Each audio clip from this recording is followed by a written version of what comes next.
the host of the show, The Migraine Whisperer. We have got my dog Rosie here helping out. She's kind of locked in here now. And welcome to today's show. Today's show is migraines, neck and lower back pain. What is the link? So a lot of people are kind of surprised when they come into my office, they've got lower back pain, and they notice that it actually seems to trigger their migraines. So today we're going to discuss some theories behind that, and we're going to dive in. I am super excited that I've got a guest here in the office. Excuse me. I've got a guest here in the office. Sorry, I was just trying to get her ready, but I actually threw her on stage. I didn't mean to. So I'm super excited. We have Tonya. She's going to come in a little bit later, share some of her experiences. And seeing as I brought her on, and I've tempted you with her presence. So here she is. Here's Tonya.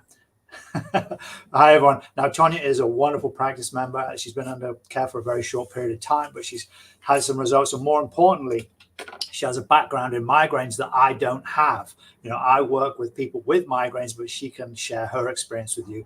And I hope that she can add some great value and give you a little bit of understanding of what might happen with yourself. So she's going to be on a little bit later. See you a little bit there, Tonya. Okay, so today's show is, as we said, is what's the link? What is the link between lower back pain, neck pain, and migraines? And that is a phenomenal question. Now, there are lots of theories, and these are exactly as I explained. They are theories. They are not fact. They are, and as you know, on this show, it is not health advice. It is edutainment. Now, what do I mean by that? Well, I'm going to show you in just a second. All right. So, so this is what we're going to cover today in the show number 4.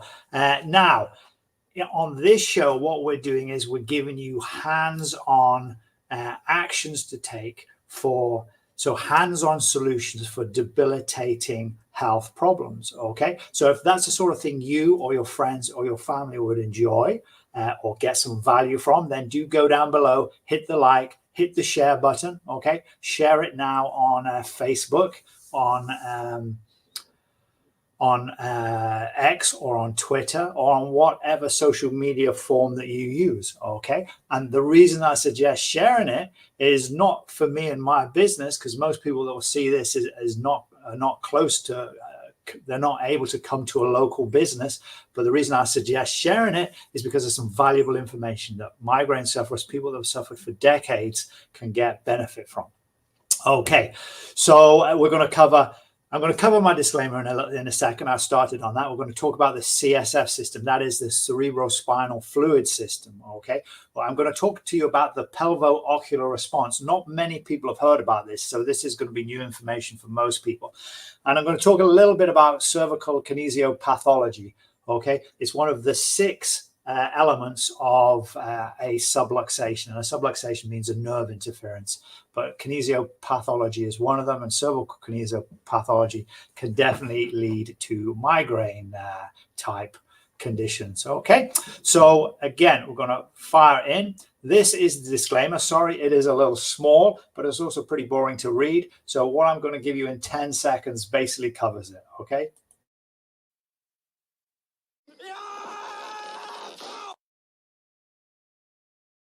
It's just edutainment only. Okay, so you don't need to read the small print.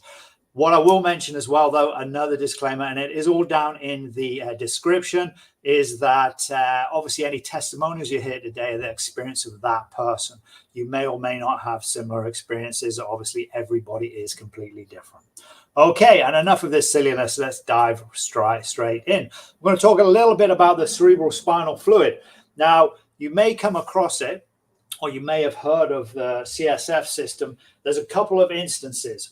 One is ladies when they're giving birth, or women when they're giving birth. One of the painkillers gets injected into the spine. That is called an epidural, and that is called an epidural. And people have varying results with it. But the idea is you're injecting the the painkiller directly into CSF. The CSF, I know the diagram here, well, to me, it looks a little small. Okay. So the CSF is the blue flowing structure. There's arrows going around. So it flows up and around the brain and then back down around the cerebellum, down the spinal cord, all the way down through the center of the spine. Okay. So that is flowing constantly. Now, the purpose of the cerebral spinal fluid is to carry nutrients to the brain and the spinal cord. Okay. Because in the same way that blood carries nutrients and takes away toxins from the body, then CSF carries carries nutrients and takes away toxins from the central nervous system. The central nervous system being the brain and the spinal column, and everything coming out of that peripheral nervous system, which branch to the tips of your fingers, to the tips of your toes, that is not part of the central nervous system, CNS, central nervous system. So in other words, it doesn't have that system there doing the cleaning. Okay, so it's kind of akin to this. So the crevices of the brain, as we know, has lots of crevices. That is to remove heat, and there's increases the volume. And the reason you want to increase the volume is as the fluid flows over the brain, it's actually removing toxins. So there's an exchange of toxins there. So in other words, the toxins are going out into the CSF, and that's basically washing the brain. Okay, now you can almost think of it as a lazy river, okay, because it's a closed circuit. Now the other instance that we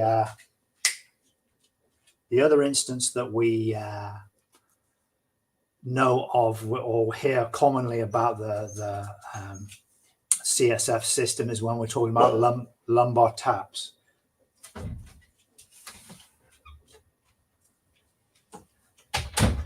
Or a lumbar puncture, okay? And that is when you're taking a sample from the CSF. So sorry guys.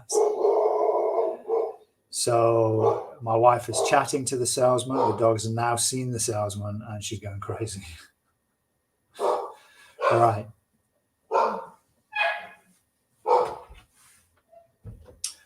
All right, guys, I think what I'm going to do, I'm going to transfer across to Tonya. Tonya is just waiting there, and that'll shut my microphone off, and you can actually enjoy her story. Now, the great thing about Tonya is that, unlike a lot of people that get migraines in adulthood, she's actually had them throughout her life. So it's not great for her, but it's great to hear her experience. So I'm going to bring her on, and I'm going to go and deal with my dog. But actually, I'm not going to. I'm going to stay here for a second, but I will mute my microphone in between questions. There we go. Right, Tonya, thank you very much for coming on today. So, yeah, if you could just tell us a little bit about your journey with migraines, right from kind of the beginning to where you are, perhaps before you came into the office. Sure. So, hard to know where to start, but I'll say that I experienced my first migraine at the age of 7. And at that time, I didn't realize it was a migraine. I thought it was just a really bad headache. But when you start to think of all the symptoms and everything that you experience, when I look back with, sensitivity to light and the nausea, sensitivity to the sound, it was definitely, I'd say, at the age of 7. Uh-huh. I don't, as far as when I was a child, I don't recall experiencing it too much. It was more once I got, I'd say, into the late teens, early 20s. And at that point, I might have had 1 week out of a month where I didn't have migraines. Really? Wow. So you had them like every day, constantly? Constantly, every day. And of course, back then, the job that I had, it was more physical versus sitting in front of a computer. Right. So and that's as a teen, is it? A late teen, early 20s? Late teen, early 20s, yeah. And those, though, I have to say, probably about 75% of them were triggered by foods, a lot of preservatives, So what sort of things specifically, just so the viewers can get an idea of what sort of things triggered it for you, and they may have similar things happening and not realize it? Yeah, so with the foods, I noticed that if it was something that was packaged, right? So it was a ready-made, a sauce that was just kind of powdered and it had to be mixed.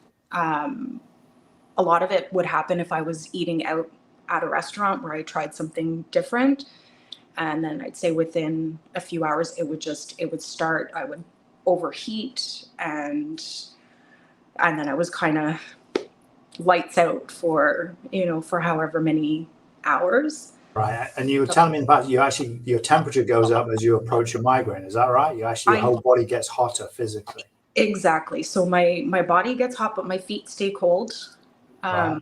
which I always thought was a little bit strange, but it sort of helped me know that it was coming. So I try my best to do preventative, which didn't always work because clearly, like I was treating the symptom. I wasn't actually, getting down to a solution to change it. So yeah. Absolutely. But let me ask you. So, like, could you do things like, because it was the temperature? If you used ice, would that alleviate the migraine a bit? Like, so if you had like an ice bath, I'm not saying you did, but if you kind of jumped in an ice bath, do you think that would have helped, or not really?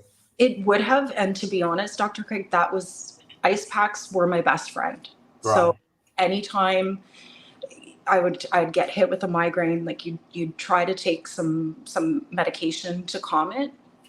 And the only thing I found it really did was, if anything, it just hurt my stomach. Right. It never alleviated the pain. Right. And so I had found this tip. It was like an old wives' tale. Yeah, I was going to ask you about that in a bit. Yeah. But yeah. Go on.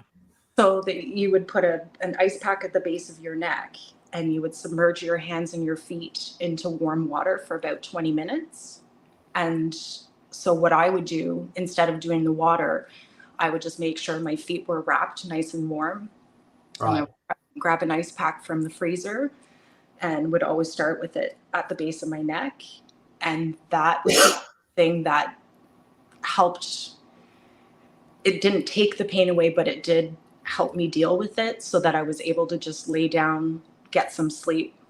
And I would say I would sleep, even if I had a good night's sleep the night before, minimum 8 hours before I could actually get up, have something small to eat, and then grab an ice pack, try to rotate them as I went through it, and crawl back, go to sleep. And what stage of your life was this? Because you'd had migraines on and off since 7, so like a couple of decades. So what sort of stage of life was this then, when you knew that you could try these not wives' tales, but these home remedies and stuff?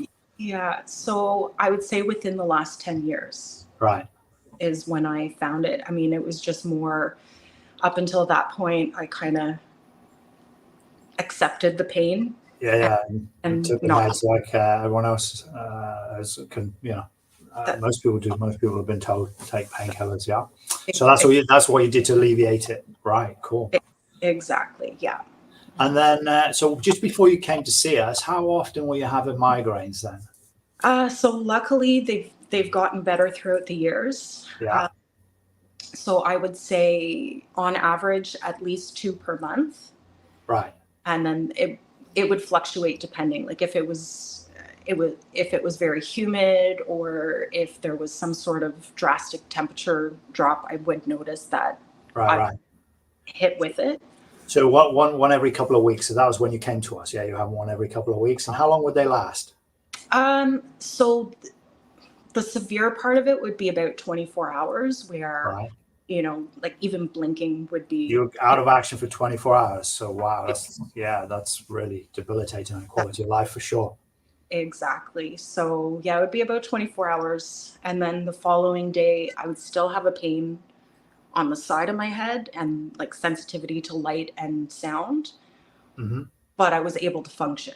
So for me, I was happy, and I kind of always thought that was going to be my life. Right. And you try to pay attention to the signs, and, get a lot of rest, drink plenty of water, things like that. But it just, at that point, it just kept hitting me until I found you guys. Right. Yeah. And so at that stage, then you're getting 2 per month, but they'll last in almost 24 hours. And then there was that post-stromal period, I think they call it. There's that period afterwards where everything would still be a bit weird. And how long would that last?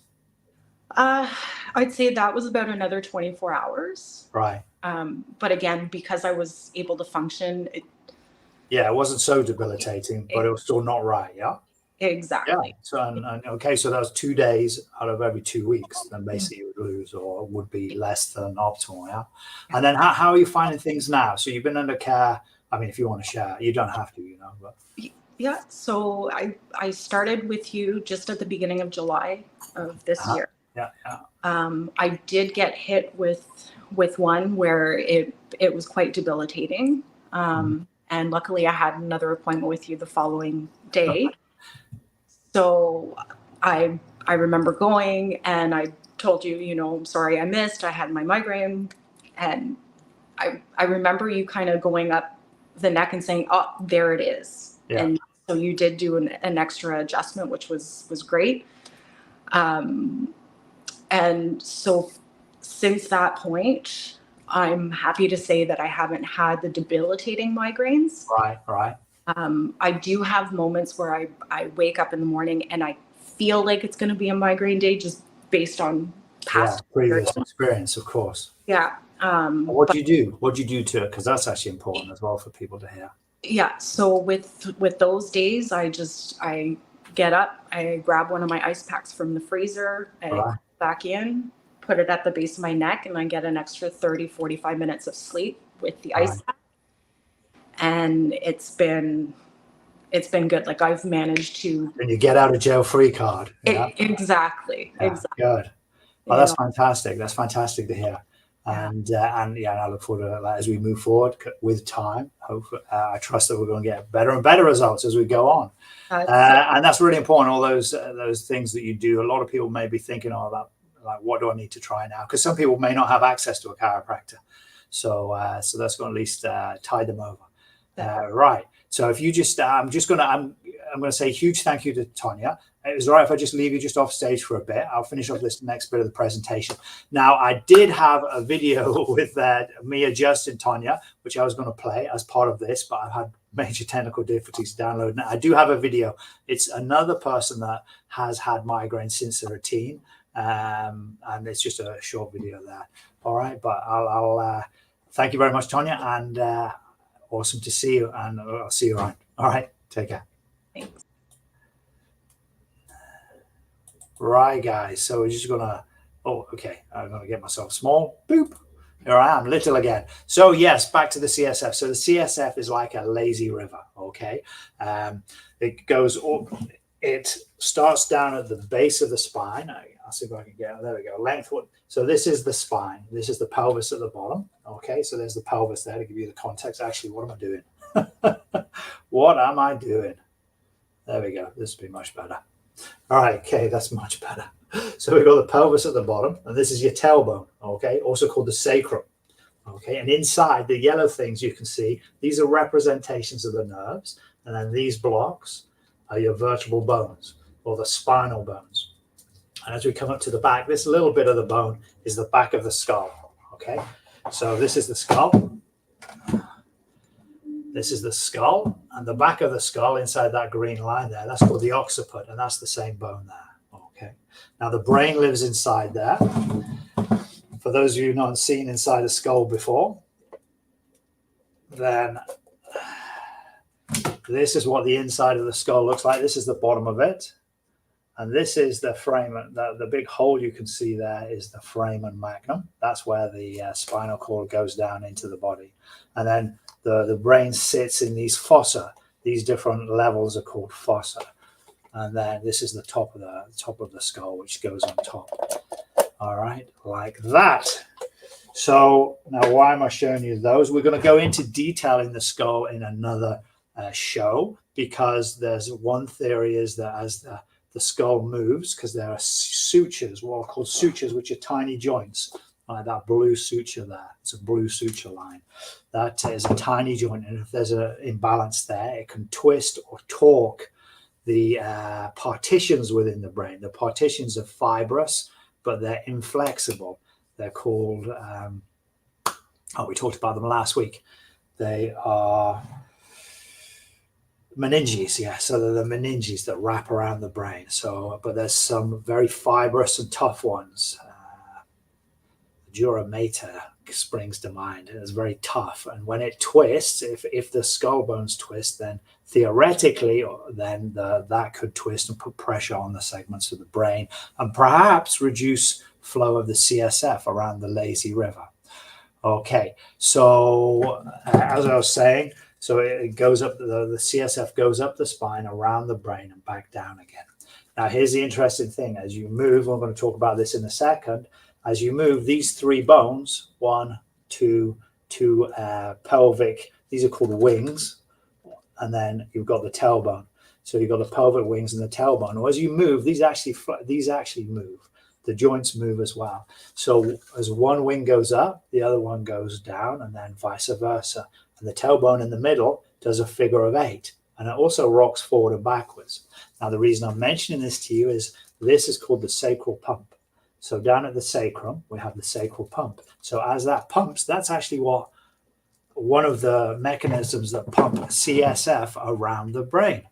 Okay, so we're going to come back to that in a second. So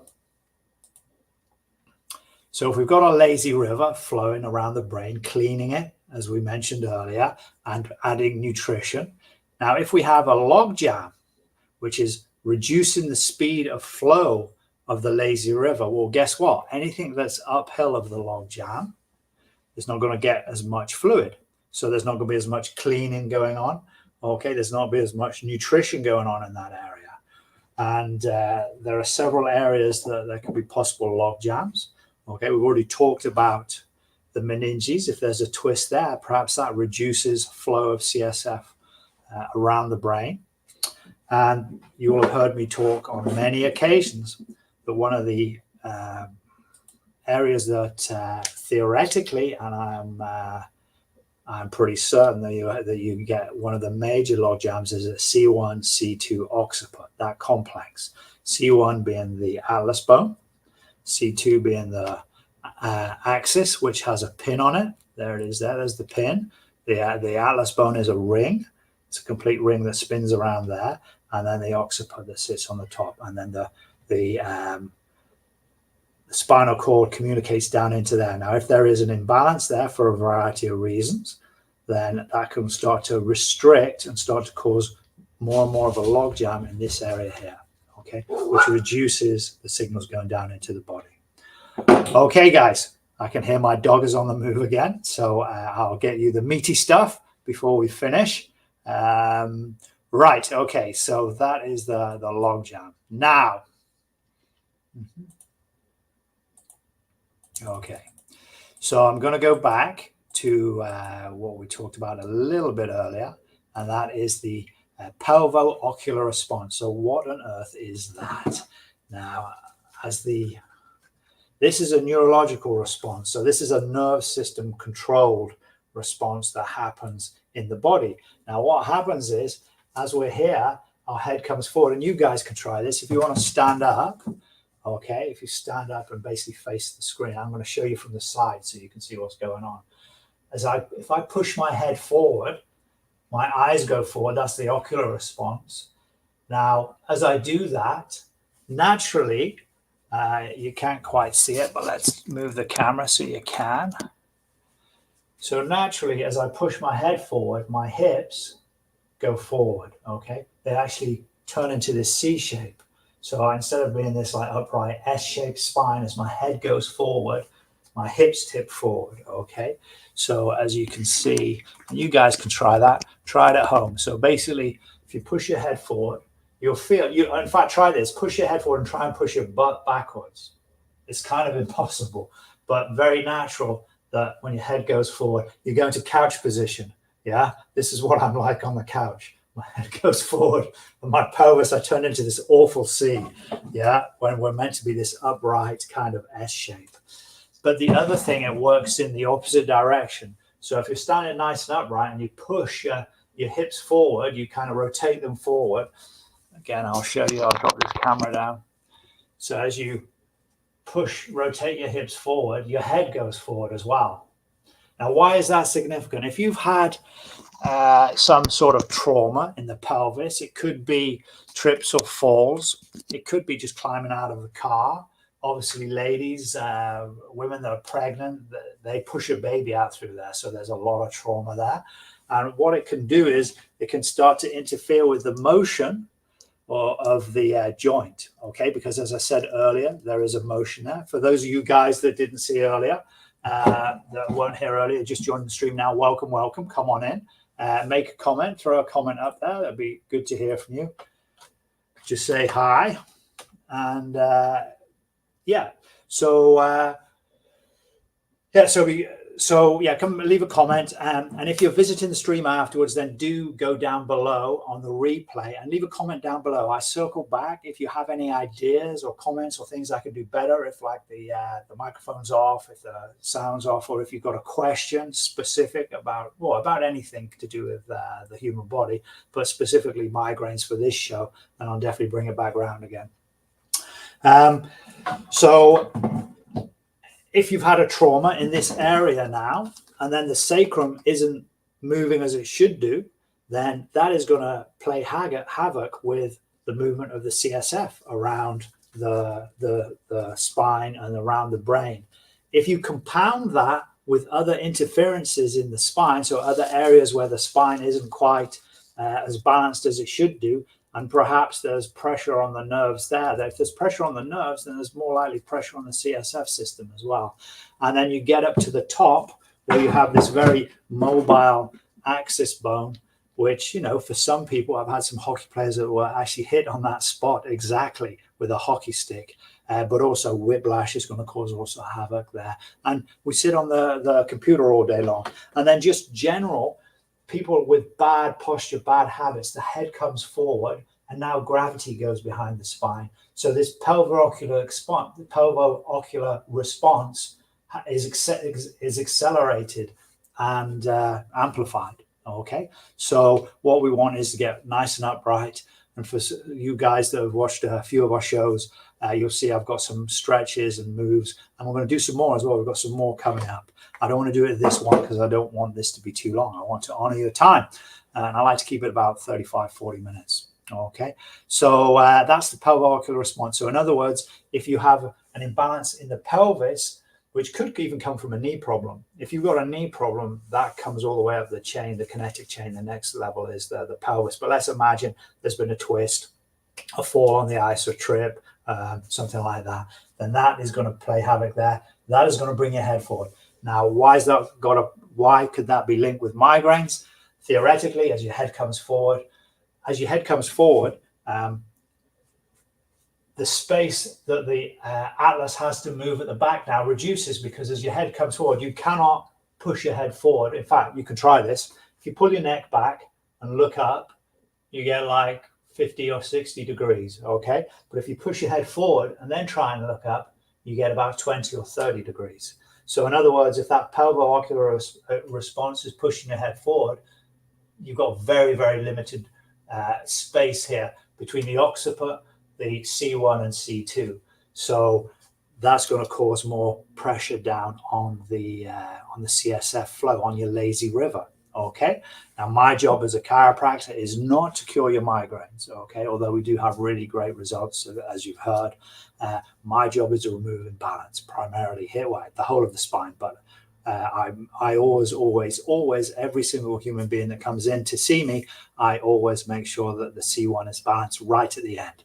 Okay, so we've adjusted everything else. It's had a chance to settle down. We make an adjustment there. Okay, guys, and now what does an adjustment look like? For those of you that haven't been into the office before, then I'm going to show you. I've got another one of my practice members who kindly agreed to let me video her. So let me see if I can find this. Okay, I can see it, but I don't think you guys can. If you just bear with me a second, you lovely people, I will be back. And while you're waiting, just go down below, leave a comment, smash the like, spank the subscribe. I mostly do this, but I do some other spare off the cuff videos. So if you hit the bell and hit the notifications, then you are always going to get that video.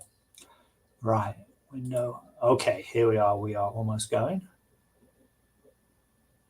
Okay, here we are. There we go. Right.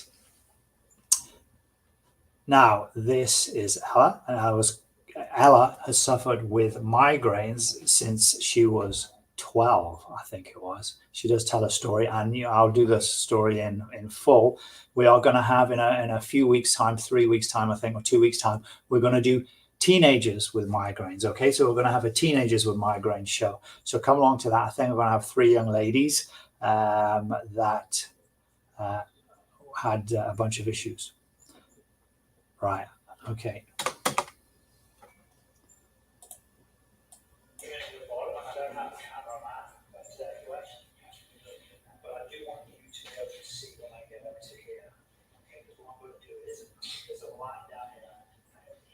See exactly, but if you get an idea, that would be good.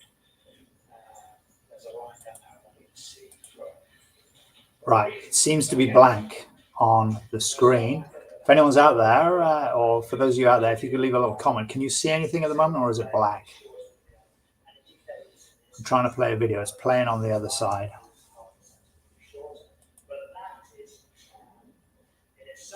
Okay, let me check this out. Sorry about this, guys.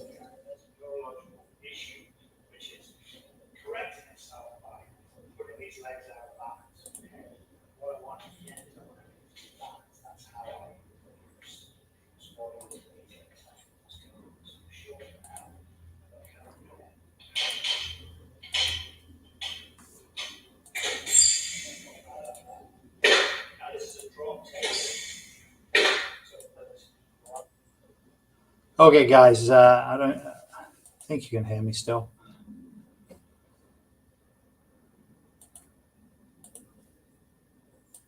Right, I've just paused. Yes, there you go. I'm still here. Right, I'm going to try something different because it would be nice to be able to share that with you.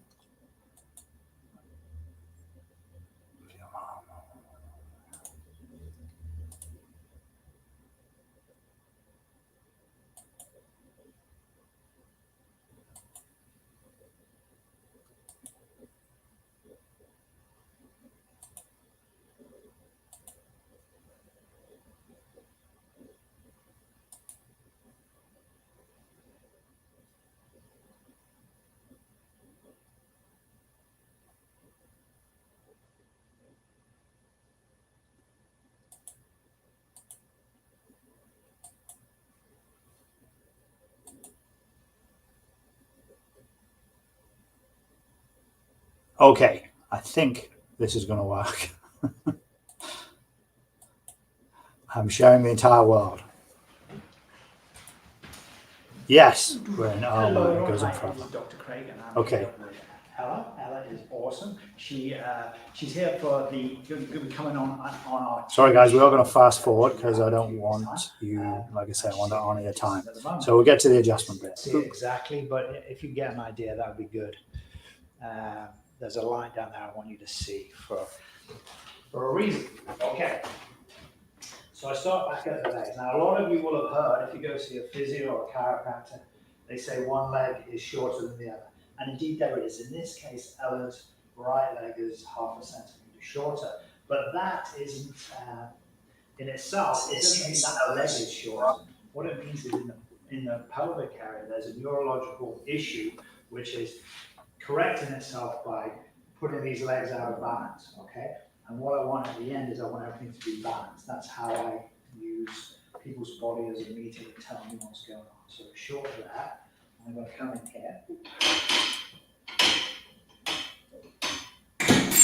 to pop that up there. Now this is a drop table. So most of the noise you hear isn't the body, it's the drop. Here comes my dog. I'm gonna have a sniff. My dog likes Ella very much. Hey, get up. But she gets a little bit needy. She says, shorter, but that is okay. But there's something else that I check, and that's the pelvis. Sorry, not the pelvis, it's the tailbone of the pelvis. I put a little force in there clockwise, puts it out 1/4 centimetre. When I go counterclockwise, levels up those feet. So I pop this up, like opening a jam jar, and we go to toes 10 to 12. And what that does now is when I check the feet now, perfectly level, bang, bang, bang. But also when I challenge it, stays level.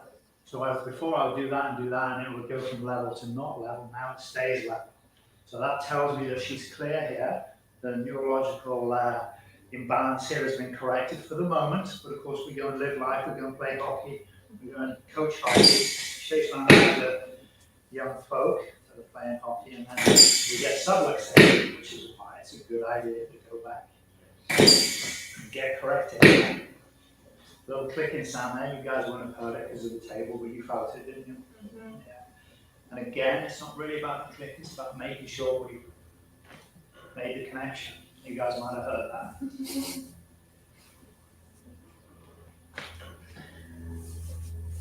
It's like a firework. It doesn't normally do that. Yeah, I know what you get. It's been away for a while. There we go. Yeah.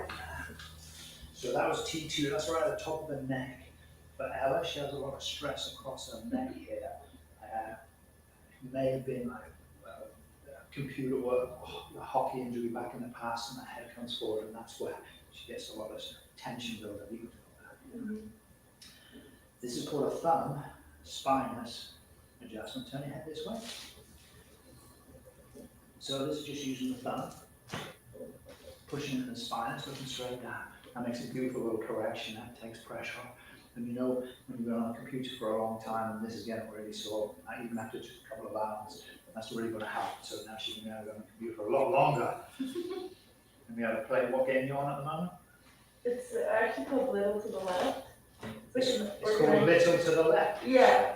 That's a computer game. Yes, it's a whole bit of organization, so to minimize my stress. Oh, right, okay, so it's like a stress reducing game. Yeah. Oh, well done. Sounds constructive. That's good. I thought you were going to say Call of Duty. This is called an activate. Excuse me. This is called an arthrostim. It's an awful name, but basically it puts a frequency of small force, high frequency. It uses very low force, high frequency.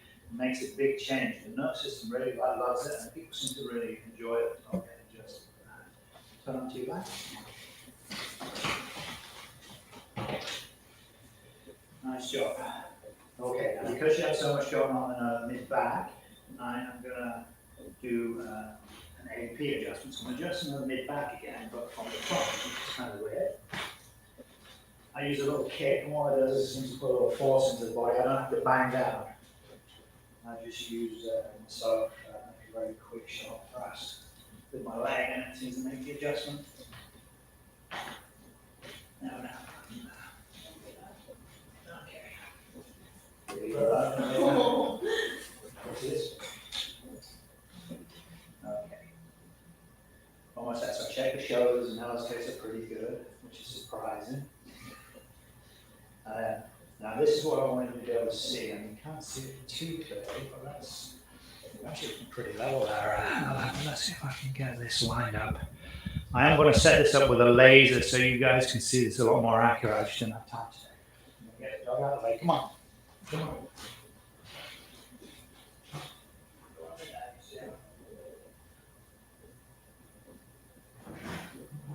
There you go. She's gone. Can you reach my back out?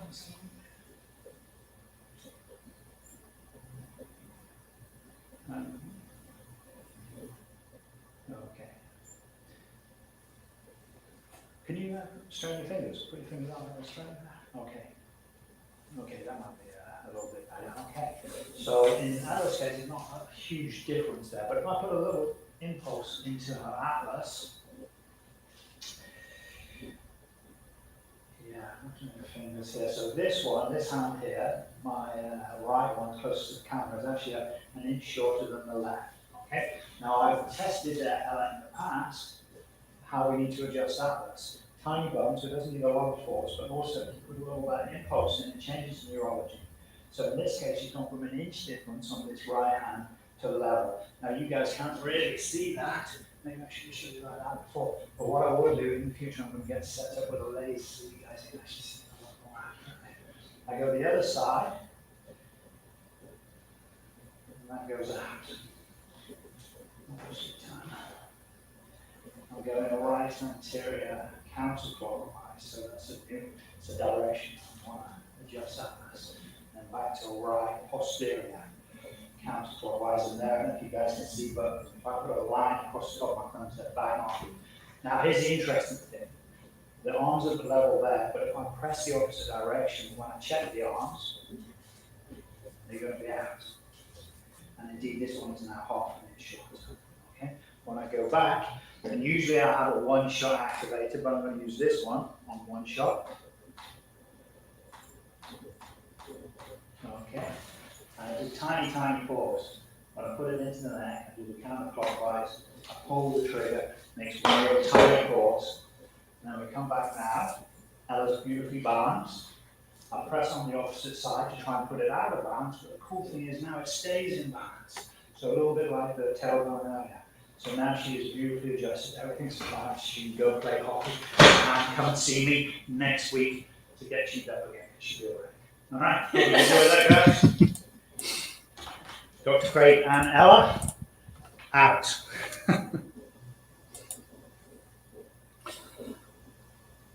Right, everyone, I'm coming back to you.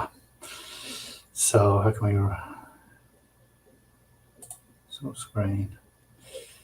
Okay, there we go. Yes. So thank you for that. Sorry, it was a little bit janky. Technology completely. This is the first time I've ever done that.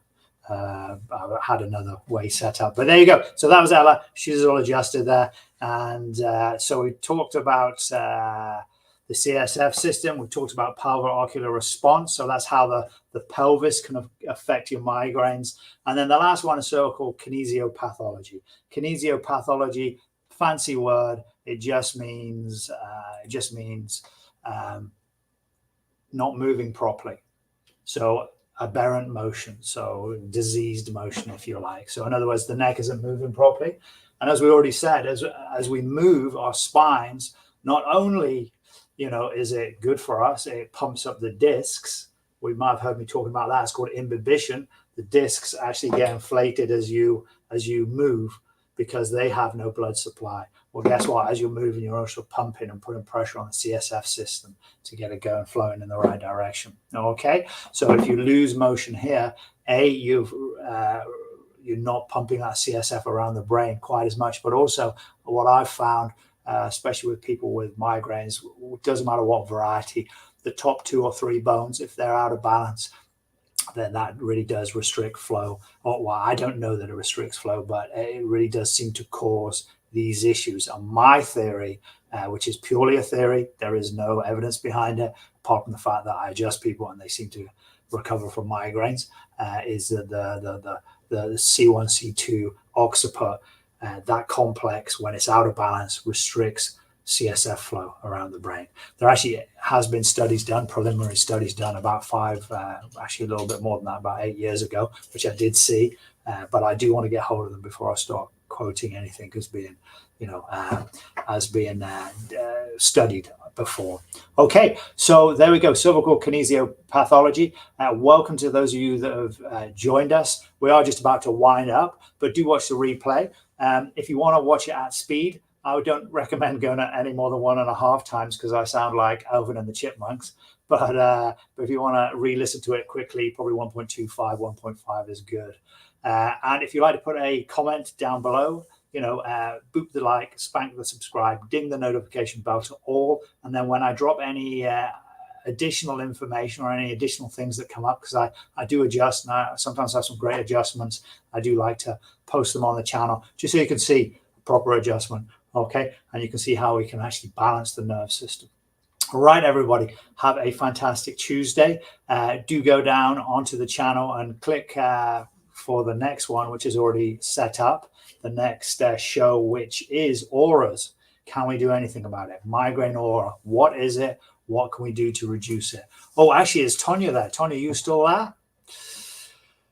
I don't know if my good friend is still there. You still there, Tonya? There she is.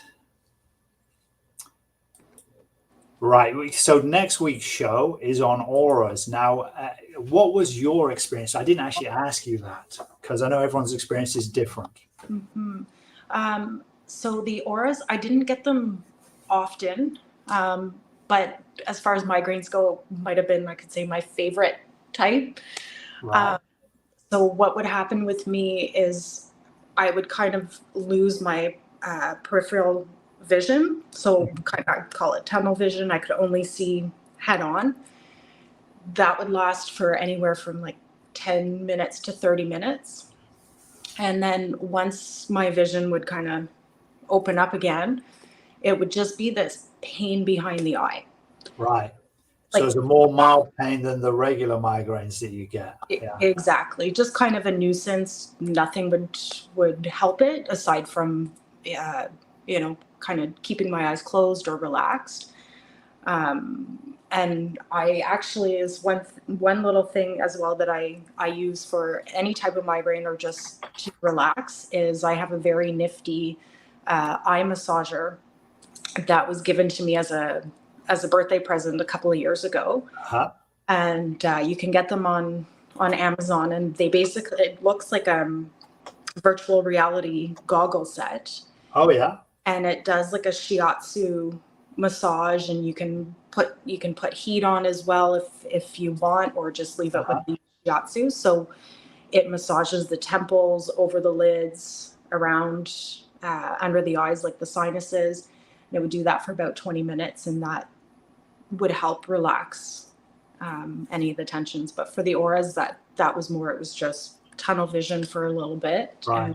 And, the eye massager would help reduce the aura. Is that what you said? It would, yeah, because to me, I would imagine that, my eyes were being strained sitting in front of, at this point now, sitting in front of a computer for about 7 to 8 hours per day. So it's those eye massagers, it's a godsend. Right. Yeah, cool. Or human scent because somebody created it. Yeah. No. Okay, great, cool. And have you got any final thoughts then, just before we wrap up the show?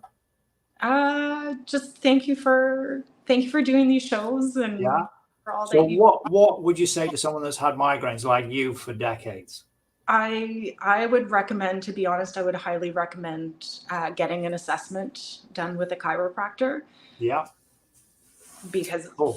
I have to say it's changed how I live in a sense, right? I don't have those debilitating migraines, knock on wood. Yeah, and that's been after decades of trying everything. Yeah, because in that time you'd have tried everything.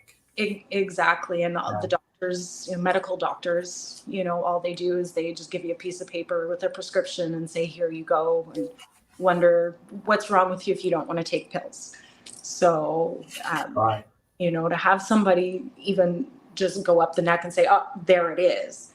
I've never had a non-migraine sufferer do that before, where they kind of look at you like, oh, I don't fully understand. And you're trying to explain that. Yeah. Well, DC it means doctoral chiropractic, but the old chiropractor said it meant doctoral cause. Okay. So the more time I can go up the spine and go, there it is, and adjust it, and hopefully the person sees change, then the better. That's what I'm trying to do. Okay, cool. Thank you very, very much. You have been an absolute star. I had something else to say, but I forgot. But it's going to come back to me. What was it? Right, guys. Oh, that was it. Yes. So for those of you that are in the Ottawa area, you can come for a cup of tea with me. Tony's had plenty of tea at my place. But come along for a free 15-minute consultation. All you need to do is just give us a call. Just mention the Migraine Whisperer, and we can get you in. I'll give you a full consultation, no charge, no obligation, and we'll have a nice cup of tea as well. Because tea's pretty good, isn't it, Tonya? It is, absolutely. Thank you. I had to say that. It's awful. But anyway, thank you very much, and bless you. You're a star. Thanks a lot. I'll see you next time. I'll see you at the next visit. All right. Bye. Right, everyone. So I'm just going to wind up now. Thank you very much. A huge thank you to Tonya. She is an absolute star. Huge thank you to Rosie the dog, who also had a guest appearance and enabled us to get Tonya on a little bit earlier. And thank you all for showing up. And if you have people, friends or family or work colleagues who are suffering with migraines, then please share this show. Even if they're 1,000 miles away, the second show is how to find yourself a migraine chiropractor. Okay, so send them that one, send them a couple of these, and maybe they'll have a little more information. Okay, thanks very much for joining us. And if there's no more comments in the live comment section, do put them down below afterwards in the comment section. Okay, on the replay. That's what I'm trying to say. Right, everyone. Thanks very much. Have a great Tuesday night. Dr. Craig, over and out.